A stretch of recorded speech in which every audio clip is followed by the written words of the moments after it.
Moin Moin und herzlich willkommen zum TWS und zu einem weiteren Summoners Video. Nach meiner ausführlichen Übersicht mit allgemeinen Infos zum Spiel, dem XXL Spielbericht und etlichen Tutorials möchte ich euch nun nach und nach die einzelnen Summoners Fraktionen vorstellen. Den Anfang machen die Erde-Kreaturen, außerdem gibt es am Ende dieses Videos noch eine Ankündigung zu den brandneuen Summoners Missionskarten. Das Erdvolk war meine erste Summoners-Truppe und ich würde sie auch als ideale Einsteigerfraktion bezeichnen. Denn die Erde-Modelle spielen sich extrem geradlinig und sind bis auf wenige Ausnahmen rein auf Nahkampf ausgelegt. Das heißt, auf nach vorn, Mana-Quellen erobern und dem Gegner eins auf die Mütze geben. Aber Erde verfügt auch über ein paar besonders coole Support-Modelle. Los geht's mit den Stufe 1 Kreaturen und da macht der Steinpanther den Anfang. Für 1 Mana bekommt man mit 5 bzw. 8 Zoll Reichweite eine Top-Kreatur, um in den ersten Spielrunden entfernte Mana-Quellen zu erreichen. Die Reflex- und Widerstandswerte sind zwar nur mäßig, aber satte 9 Lebenspunkte gleichen dies ganz gut aus. Ich habe meist 2 bis 3 Steinpanther auf dem Spielfeld, einfach weil sie aufgrund ihrer Reichweite so flexibel sind. Ein Erdgolem hat einen deutlich höheren Widerstandswert und sogar 2 Lebenspunkte mehr als der Steinpanther. Kostet dafür aber auch schon 2 Mana. Seine Kampfkraft entspricht mit 2 Angriffswürfeln dem des Steinpanthers, gleichzeitig ist er aber langsamer.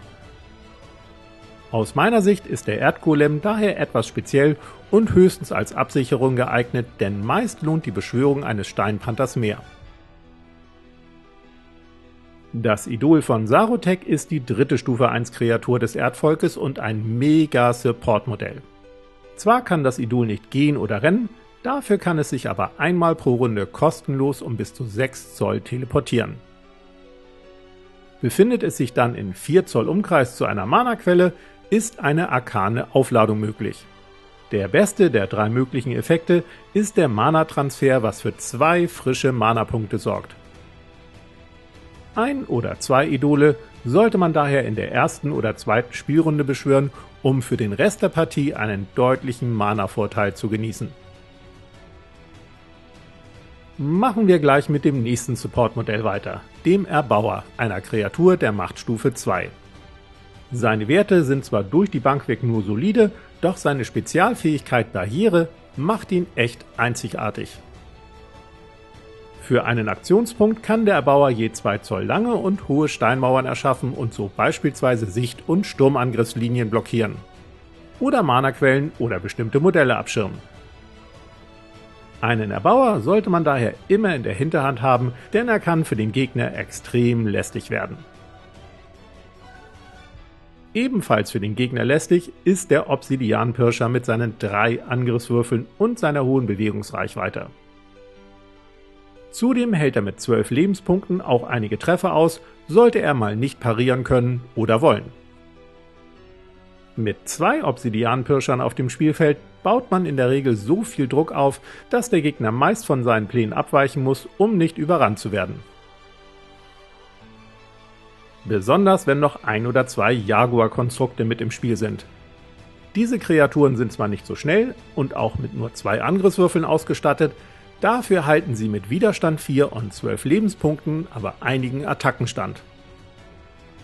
Und sobald sie selbst zuschlagen, sorgen sie dank ihrer mächtig 2 Sonderregel für 2 zusätzliche Schadenspunkte pro Treffer. Das Adlerkonstrukt ist die aktuellste Erde-Neuerscheinung und beschert dem Erdevolk endlich einen Fernkämpfer. Aber egal ob im Nah- oder Fernkampf, es werden stets 2 Angriffswürfel gerollt. Hinzu kommen dann die mächtig 1 Sonderregel und satte 12 Zoll Wurfreichweite bei Fernduellen oder der 1 Zoll Kampfbereich im Nahkampf. Und wie alle Stufe 2 Kreaturen kostet die Beschwörung 2 Mana und eine Kreaturenstufe als Opfer. Meine beiden Adlerkonstrukte warten zwar aktuell noch auf Farbe, aber in meinen ersten Testspielen haben sie sich bereits bestens bewährt. Kommen wir zu den Stufe 3 Kreaturen und direkt zum Erdelementar. Mit seinen 18 Lebenspunkten und Widerstand 4 kommt hier ein echtes Brett, an dem sich jeder Gegner die Zähne ausbeißt. Das Erdelementar selbst teilt mit 3 Angriffswürfeln ganz solide für eine Stufe 3 Kreatur aus. Und die rundum Schockwellenattacke mit 2 Angriffswürfeln kann je nach Situation durchaus von Vorteil sein. Dafür ist das Erdelementar auffallend langsam. Selbst Sturmangriffe können nur innerhalb von 4 Zoll stattfinden. Das Joel-Quatl ist hingegen flink wie ein Wiesel und bekommt durch die Ansturm 1 Sonderregel bei einem Sturmangriff sogar noch einen zusätzlichen Angriffswürfel. Damit sind es sage und schreibe 5 Angriffswürfel, was diesen Sturmangriff zu einem der stärksten im Spiel macht. Sollte ein Gegner dann noch stehen, ist die Umschlingenfähigkeit nett, um Modelle am Davonlaufen zu hindern. Nach den insgesamt 9 Kreaturen kommen wir nun zum Erdbeschwörer. Mit 3 Angriffswürfeln und soliden Reflex- und Widerstandswerten kann sich dieser Magier auch mal in Nahkämpfe stürzen, zumal sich diese Werte ja durch Mana auch noch verstärken lassen. Seine Zauber sind ein guter Mix aus günstiger Support und Angriffsmagie. Und wer 4 Mana ausgibt, kann ein verheerendes Erdbeben auslösen. Ja, und 4 Mana bekommt man mit 1 oder 2 Idolen ja schnell zusammen. Ich hoffe, euch hat dieser kleine Überblick rund ums Erdevolk gefallen und ihr habt einen noch besseren Eindruck vom Summoners-Universum erhalten. Mehr TWS-Videos zu Summoners habe ich euch in der Videobeschreibung verlinkt. Außerdem ging parallel zu diesem Video auch ein Let's Talk-Beitrag beim Tobi von Bier und Brezel Tabletop online. Darin sprechen und schwärmen Tobi und ich knapp 2 Stunden über Summoners. Dieses Video habe ich euch oben übrigens direkt verlinkt. Und zu guter Letzt noch eine ganz persönliche News für alle Summoners-Spieler. In den vergangenen Monaten habe ich nämlich mit einem Freund Missionskarten für Summoners erarbeitet und sie nach ausgiebigen Testen an Christian, dem Autor des Spiels, geschickt. Ihm gefielen die Ideen so gut, dass er sie noch um ein paar Punkte ergänzt und nun ganz offiziell und kostenlos für alle Spieler zum Download bereitgestellt hat.